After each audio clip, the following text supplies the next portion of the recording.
Hi, this is Brian with Ikan, and in this video I'm going to show you how to set up a talent monitor with the PT4900 19-inch teleprompter system.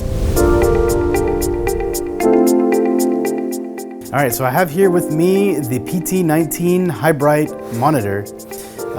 So this is just the add-on kit for the 19-inch teleprompter. So we've already fully set up our 19-inch teleprompter system, so now we're just going to be adding this monitor to that teleprompter.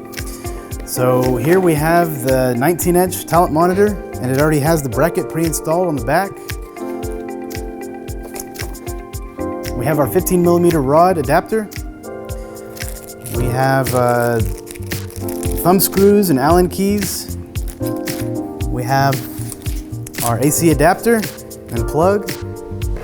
All right, so to get started, we're gonna go ahead and get the 15mm rod adapter, and we're gonna go ahead and align it. So make sure that these screws right here are facing outwards towards the monitor. So we're gonna go ahead and align it with the screws here.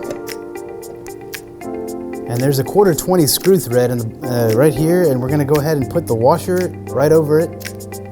And we're gonna get our thumb screw and we're gonna put it through the washer and then get right to the screw thread.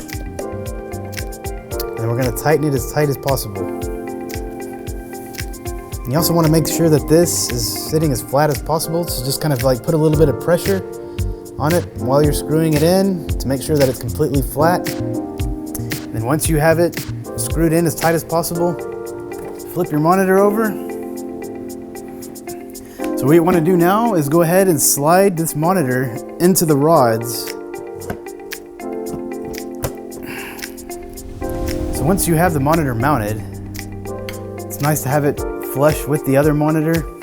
And there's also some rod clamps in the back. You want to make sure that those are tight, so that way they don't slip off the rods. Just make sure that the thumb screws are tight on the rods. And then you'll notice that the weight of this entire system has been dramatically shifted to the front. So what we want to do is use these screws here to rebalance it. So we're just gonna go ahead and loosen them. And then we're gonna just scoot it back. So you wanna make sure that the plate is moved far back enough to where the center of gravity is shifted. All right. So we found a good sweet spot here. So whenever I let go, it just stays there. So I'm gonna go ahead and tighten the tripod head. All right, so now that the center of gravity has been shifted, the tripod is balanced, so now I can pan and tilt it really easily. I'm gonna go ahead and screw these in all the way to make sure that it's locked down. Thanks for watching this tech tip, and for more information, go to ikancorp.com.